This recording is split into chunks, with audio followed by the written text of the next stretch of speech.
Go live. And welcome everyone to the Vortex Energy Podcast. I am really honored today to have someone I've never met live before in person, but we've chatted over the internet. Joe Mintzer, who has an amazing story about his recovery from addiction, alcoholism, and drug abuse using meditation. And he's become an amazing expert at this now with his Sporadic Warrior program. So, Joe actually had, from a very young age, fell into the trap of drugs and alcohol, and now, after many years and many different types of facilities, he has worked past his demons, and currently, through the use of meditation, he has been able to set his mind at ease. I think that's certainly what everyone is looking for. How do you set your mind at ease? And how does it not become so much work to do that? But his project, the Sporadic Warrior Project, aims at giving former addicts, or as he calls them, survivors, a safe place to meet, meditate, work out, and perform other outdoor activities. It is his hope that through sharing his story of addiction to spirituality, that he can influence others to stay away and help them to understand that they are perfect just the way they are.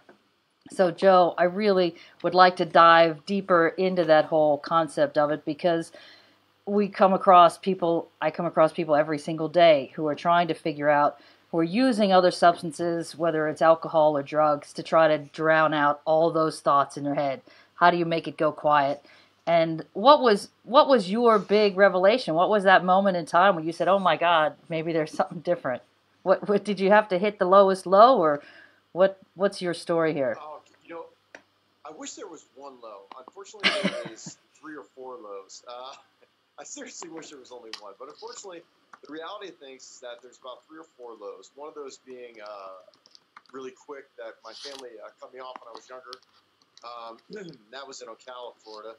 And the end one being where I had a massive panic attack. Tried to calm it down with a couple bottles of vodka. Ended up in the hospital. You did say a couple bottles, not a couple swigs. A couple bottles. Yeah. Correct. Yes. Couple bottles. Unfortunately. Yeah. It didn't work. It didn't work that well. My pulse was at about 149, and I ended up in the ER. And they did what any ER would do: if somebody's having a panic attack, they put more medication on top of it, which is probably the worst thing they could have done. Oh, jeez. Yeah. And they just kind of released me back out. And the next morning, when I sobered up, two things came to mind, which is one, I can't do this anymore, and the other is I have to find some other way to calm down. Yeah. And it didn't come to me right away. Meditation didn't come to me right away. It took some time, and there was about, I want to say, a month and a half between there and then actually getting laid off from the job I was at, where things were clicking in my head. I was sober, and I knew that I didn't want to drink anymore, but not the urge, but the mentality was still there. So I was like, how do I fix this mentality?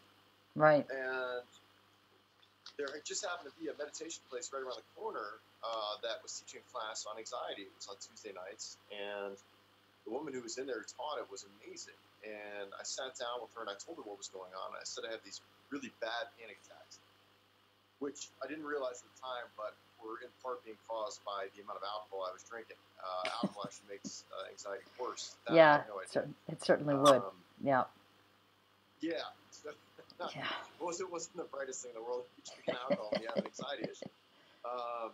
But I didn't know that, and she worked me through a couple processes, taught me how to sit, taught me how to relax and breathe, taught me a 7-7-7 technique. For those who don't know, that's 7 in, hold for 7, release for 7. And after a couple times, I really started getting very into it, and I realized that this was so calming to me that the urge to do drugs or alcohol was no longer there. The urge, however, to meditate was now consistently there. Okay. So every morning, I started on my morning meditating. So it started as a once a week thing, and it went to an every morning thing. And then at one point, it was 2 times a day I was meditating, and different forms. I started out with guided meditation, and then moved on to now I like to use Tibetan bowls in the background, but I don't really need anything to do it silently. Yeah. And just through that, I opened up my mind enough from the introduction to that to start doing a lot of inner work on myself. And Yeah. when you start doing that, a lot of emotions come up, a lot of past history comes up. And one of the things that I discovered about myself was that for most of my life, I had lived a lie. I had lived in a tough guy role. I had a beard down to about here, long hair. I'm trying to picture that. Can you do a flash picture of that? I'd like to see that. I could send you one. I'll happily send you it. I actually think I even have one down here. Yeah. Oh, I'd like to see it. It was definitely not. It was a shield that I had up. And through doing work on myself and going through a couple different seminars, I realized that this was no longer who I was, and that this shield had started at a very young age, and it had come up from lack of self-respect, a lot of self-judgment, a lot of humility, or not humility, but a lot of embarrassment for the way that I felt I looked and the way that I felt people looked at me. I was a heavier set kid. I didn't grow into 6'4" until somewhere around 15, so I was a very heavier set kid, and in that time frame, there's a lot of judgment, a lot of stuff that comes up, and that's right around where I started using drugs. Yeah. So, so knowing that, and knowing that the tough guy role came up as a protector for that role, right. I remembered the sensitive, kind, caring me that was really there all along, and now I brought that person forward, and that's where I try to live in at this point in my life. Yeah, that's beautiful. So did you have help along the way? You mentioned you'd gone to a couple classes, but did you have a coach and a guide who was working with you through every step of the process, or what was your scenario there? I did. Actually, I'm blessed enough to have my aunt, who is my spiritual guide and coach, who's been doing a lot of this work for about 40 or 50 years. And actually 40 years. I don't want to say 50, she'll get mad. She's older than shit. But for about 40 years, and she guided me through this. And when stuff comes up, I call her, and she goes, "Well, how does that make you feel? What's really coming up for you right now?" We work through it, and I've been lucky enough to have her through this. She's one of the reasons I'm sitting here right now with you. But along the way, there was a lot of work that was done. There was a lot of different rehab facilities. There was stuff like that had come through. And I had been sober before in my life, but I'd never been able to maintain it because I never dug to the root cause of why it was happening. I think that's to me, one of the mistakes I see a lot of people making, thinking it's just taking some other kind of pill or some herb or something that makes you stop drinking or stop taking the drugs. But the issue is, unless those underlying issues are resolved, there's no reason to actually want to stop. Does that make any sense? Is that your experience as well? Yeah, so you can be sober for many years. I see a lot of people all the time who've been sober for 20, 30 years, but they haven't done any work. Yeah. They simply stop using drugs. They haven't dealt with the issue itself. So they're not living a happy, fun-filled life. Yeah. They're just sober. Right. Some people refer to it as a dry drunk. What I refer to it as is people just living in a space in their head where they still feel shame and guilt about what they did. Yeah. For me, I worked through a lot of that in the past, but it was really coming to a place of just acceptance of where my life had gone, and that I am exactly where I am supposed to be right now, currently in life. And to deal with that, and to deal with all the other stuff that I'd gone through, you learn to understand and move forward with this, and just enjoy your life on a day-to-day basis. Yeah, fantastic. So, what does your daily practice look like today? What do you do how does meditation fit today in your life? It's usually twice a day. Currently, I wake up in the morning, I have the same routine. I'm a routine guy. I live and die by my routine. I'm one of those kind of people. I wake up first thing in the morning, about 5 a.m. I start the coffee. I pour a cup of coffee. I sit down and meditate while the coffee's cooling because I can't drink it when it's super hot. I will start out my morning with a Tibetan singing bowl meditation. I like to thank God just for everything that that he or she has given me throughout the night, and for protection. I like to call on the light before I start meditating. Yeah. And just ask that anything that is for the greatest good be brought forward. And then I will proceed into my meditation. I started out with a 7-7-7 technique. Yeah. Sometimes I go to a 4-4-4. It just depends on how I'm feeling that morning. Then, if anything pops up during it, or if there's anything that's in my head before I start meditating, I try to write it down to get it out of the way before I go into it. Yeah. And then Right. for me, I have a very deep meditation usually first thing in the morning, but the noon meditation that I do at lunch is much, much, much deeper. I don't know why, but yeah, that's interesting. So you have a regular job, right? You have a regular job on top of all these other things you're doing. Yeah.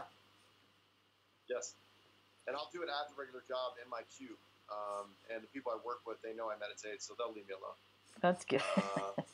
So how do you handle that? A lot of people get very uncomfortable when they think about doing it in a public place. How do you handle meditating in your cube? Do you put on headphones, or what do you do? It depends on how many people are in the office that day, but sometimes I'll put on headphones, sure. Yeah. Other times I will just sit in silence, and I can tune into a tone and focus on that tone and sit there. It really just depends on how I'm feeling that day, and I give myself the open kind of area to do whatever I feel is right for that day. Distractions are always going to come in, and I think that when you first start meditating, it's important that you're in an extremely quiet place and you don't do it at work. Start out definitely in your own home, but after time that moves on, and you're able to practice it in a little bit more of a noise active environment, I guess is the way to put it. Yeah, see, I love that you're teaching people and you're actually using this practice as part of real life. A lot of people think you have to live on the top of a mountain somewhere and that's how you get enlightenment. But enlightenment is being able to do all those things in the middle of your day and be part of that greater consciousness and still be part of this physical world that we're in. Correct. And I think that raising your consciousness applies to meditation, but it also applies to how you deal with people on a daily basis and what kind of positive energy you bring out into the world as opposed to bringing negativity into the world. I know that sometimes I will create little challenges for myself over the day. One of them one time was to just pick 5 random people in my life currently that I'm grateful for and write them a quick letter and send it off to them. Yeah. So nice. That to me is a way of raising your consciousness. It's a different way of thinking. It's a better way of thinking. Yeah, I love it. That's great.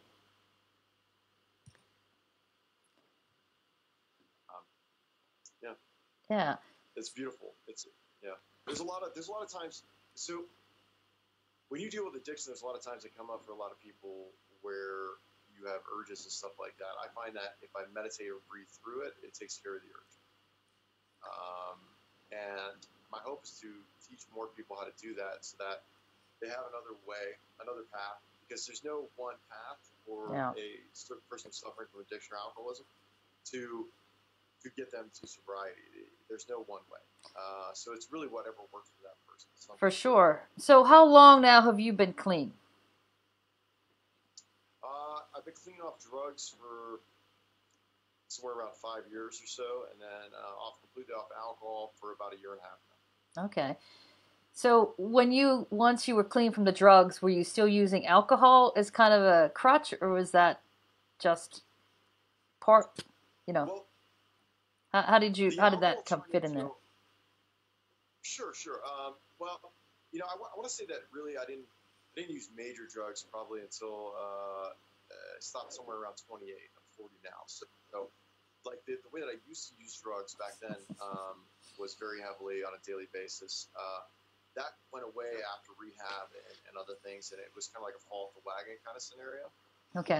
Where like a one-time thing, and then I'd be all right. And then I had just had a couple of drinks that, I drink on occasion. Usually it wouldn't get too bad.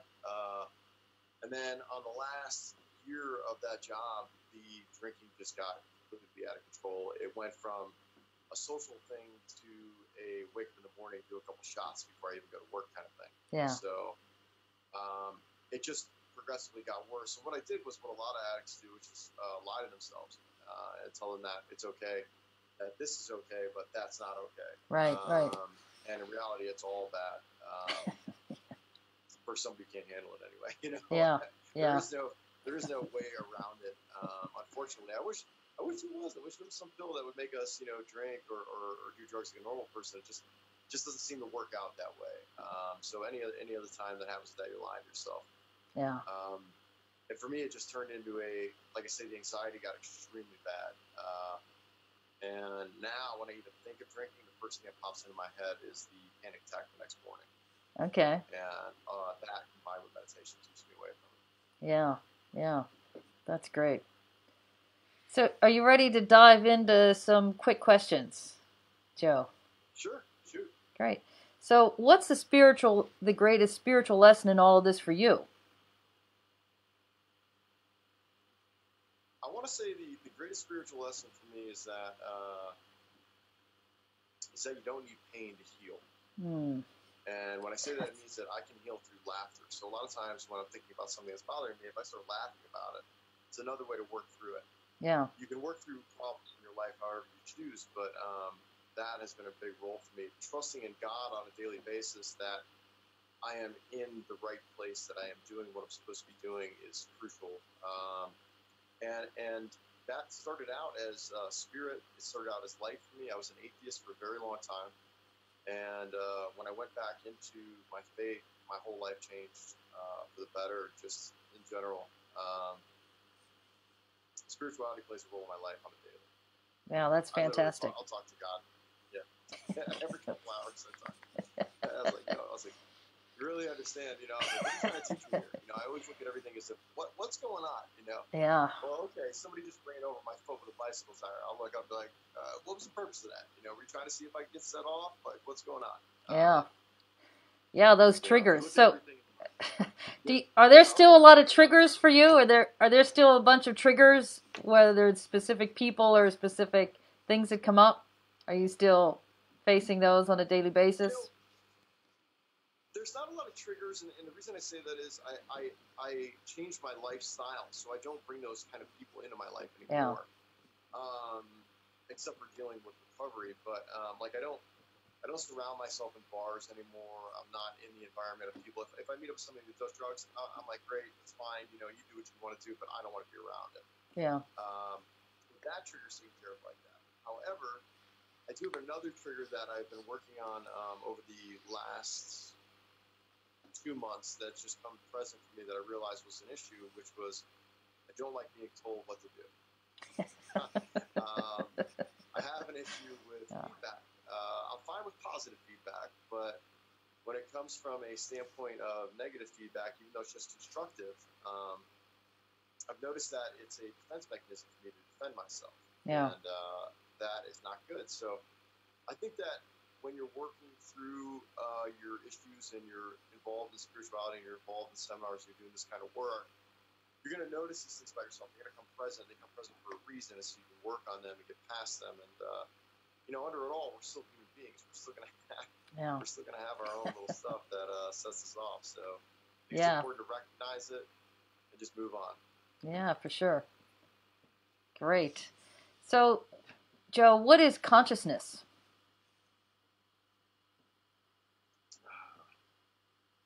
I think that question could be answered I can answer it as what is consciousness for me, but not as what is consciousness as a general statement for the rest of the universe.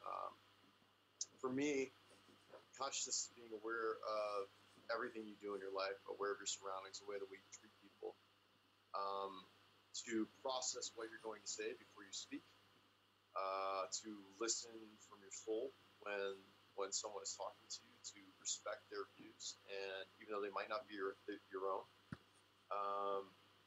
that to me is being conscious, to be a greater being than you were previously. Beautiful. Love. Yeah. Nice. So, and what is your definition of God, Joe?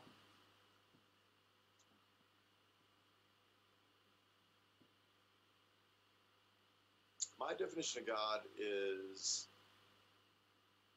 a higher power being that is understanding, forgiving, who has us on a specific path in life and guides us through that path and still leaves that decision up to us. I think that God, I don't want to say controls, but definitely has an influence over what is going on in my life. And I don't want to say that he ever put me on drugs, but I think that choice was there. and that my life could have gone in two different paths. And because I chose that route, which I don't regret, by the way, my life went this way, and I'm able to share this story with you. But there could have been a different path for me now.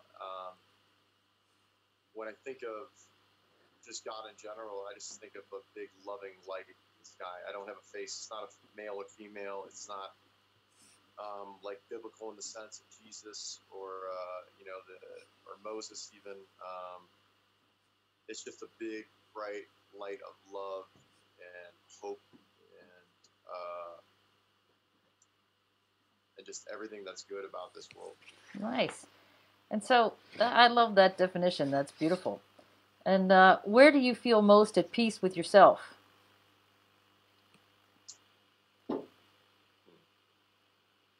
I guess I like to stand up every morning in the mirror and just kind of give myself thanks for still being here, and to give myself some pride and that kind of to me is that. I'm very grateful for everything that has happened in my life. I'm even grateful for just being here breathing at age 40 is an amazing feat. The fact that I lived past 25, I don't even know how. It sounds like it. Yeah. Sounds like, yeah. I'm just happy and grateful to be here. I was blessed with an amazing family, which I didn't realize I had until I was about 35. Yeah. I'm grateful for every human being that's in my life, all of my wonderful friends, and all of that. So I try to live my life as grateful as possible. I try to give back as much as I can. Nice. I love it. I love it. So what's the spiritual book you've given as a gift most often?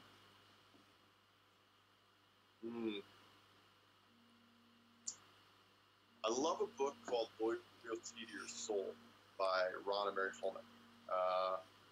That book is amazing. The first line in it is one of my favorite lines because it was I was still an atheist at the time, and when I read it, and one of the first lines in it, at least in the first page, was, I was an atheist for most of my life until I realized that it took as much energy to be atheist as it did to believe in God. Okay. And that changed my whole view on it. I'm like, oh, that makes total sense. Why was I not thinking about this earlier? So I've given that book out to a couple people. I'm looking around my house right now, looking at the other books that I have in here. I'd say probably The Spiritual Warrior by John Rogers, another great book. And The Power of Now by Eckhart Tolle. Okay, great. Yeah, that one comes up a lot. So, I love it. What do you think happens when we die?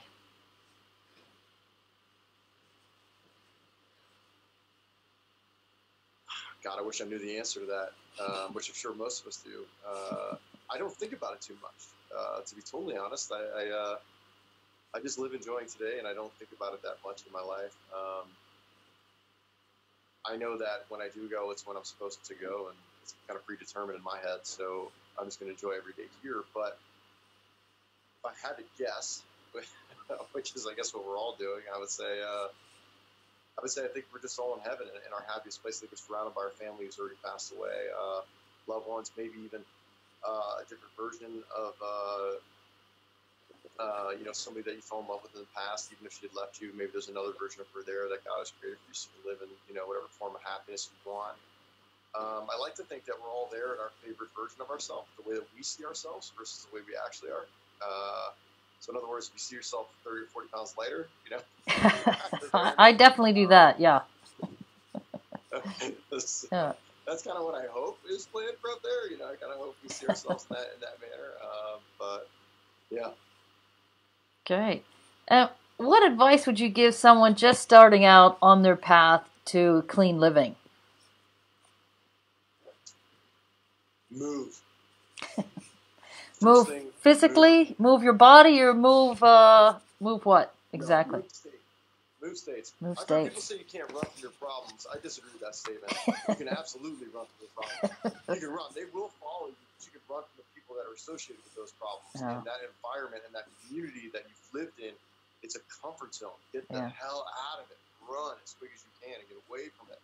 For me, mine was Florida, and moving away from there was the best thing I ever did in my life. I'm not going to say that I did drugs after I left Florida, but it was definitely the start of my recovery leaving Florida, leaving that zone of people that had been there. You know, when you surround yourself with, I'm kind of stumbling a little bit here, but your environment kind of controls who you are, right? It has a big influence on Sure. your life. So if you surround yourself with people who are doing drugs and alcohol, that's where you will be. If you surround yourself with successful people, that's where you will be in life. Yeah. And I thoroughly believe that, you know. And for me, it was just moving out of state twice. Nice.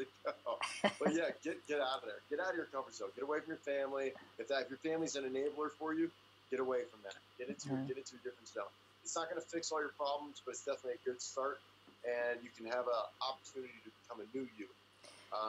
And if for a lot of people that are carrying that weight of drug addiction and alcoholism with them, they can leave that behind because there's not the entire group of people that only know them as that. Yeah. So when you move to a new place, you can start out as a new, you know, in a new way. Yeah. You're still going to be you, but you don't have to be the person that's associated with drugs or alcohol. Yeah, another new fresh start. Yeah, it's great. So, what's the best way for people who want to hear more about some of your programs, Joe? How can they reach out for you? Sure, you can reach out to me at Mintzer Joe, MINTZERJOE, on Instagram. That's my Instagram account, and I do return replies on there. Another way is we have a mailing list set up on sporadicwarrior.com, and that is the site that is going to be set up in Denver and hopefully LA soon, to set up these meetups to get people out and doing activities, meditating together, just to be in a sober environment around others who don't drink or use drugs. And I think that there's a mailing list there you can join on there, and that would be the best way to contact me. But also, feel free to message. You can message me through Instagram. You can message me through the website, and I always answer, and I'm always here for help, no matter you know what time it is. If it's late at night and I don't answer, for obvious reasons, I'm probably sleeping. Oh, I'm usually fantastic. pretty good about returning messages. I have a couple more quick sentences for you to finish, Joe. Do you have a few more minutes? Oh, I got as much time as you need. Go ahead. Fantastic. So, finish these sentences. The world needs.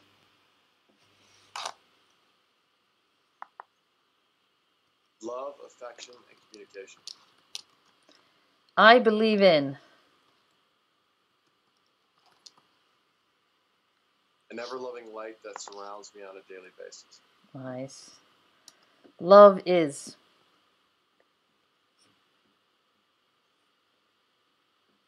Love is looking at someone in your life with no judgment. Nice. How about yourself? That's what I find most people have the biggest trouble with. Stop judging themselves. Yeah. You look at yourself.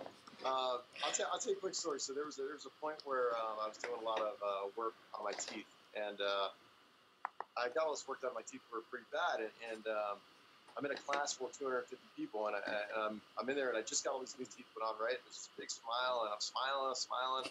I'm waiting for somebody to notice, and out of 250 people, two people noticed.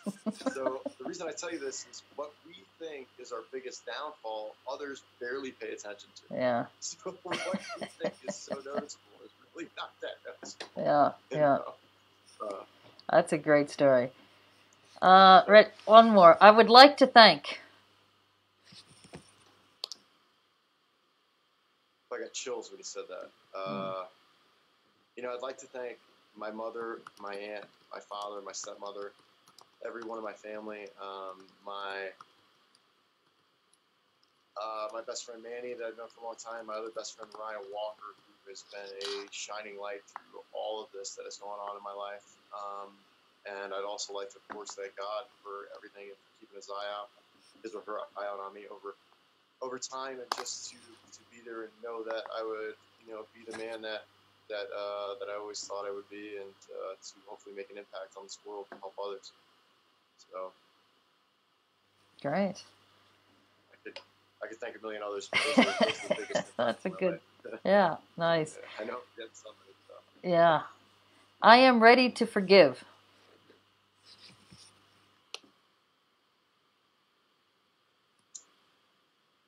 It's a hard question because I've forgiven so many people, including myself, for indiscretions over the past. That's been a lot of work that I've done, but I guess I'm ready to forgive myself for judging myself in the realm of not looking the exact way that I want to look, or not being positive on 100% of the time.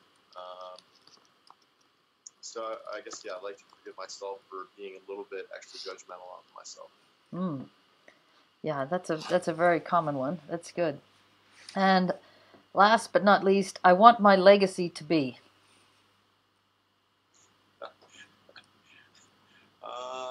If you were writing your tombstone, what would you put on your tombstone? He touched a lot of lives, but he made more lives happier. I think that laughter is really the key to us surviving. So I think that if I was going to put something on there, it'd be love is one key, but happiness. Love is the key to your heart, but happiness is the key to the world. Oh, very nice. I love it.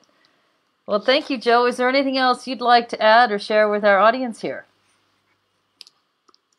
Just that if you're going through addiction currently, and know that you're not alone, know that there are other people here like myself who are willing to help you through this kind of situation, and that there are other resources out there. If you're not an AA or NA fan, there's other resources to help you through this, and to remember that the people who are in your life right now are there to help you and to be there for you, and everything in life is a lesson. Pay attention. You just might learn something. I love it. And I really enjoyed our conversation today here, Joe. I really appreciate it. And I'll send you the links, the YouTube links, a little bit later today. So really thank you for coming on. And you can all sign up on iTunes at the Vortex Energy Podcast, or see it live here on Facebook at the Vortex Healing Center Facebook page. So have a great day, everyone. Thank you, Joe. And we'll catch you all soon. Thank you. Thank you very much. I appreciate it.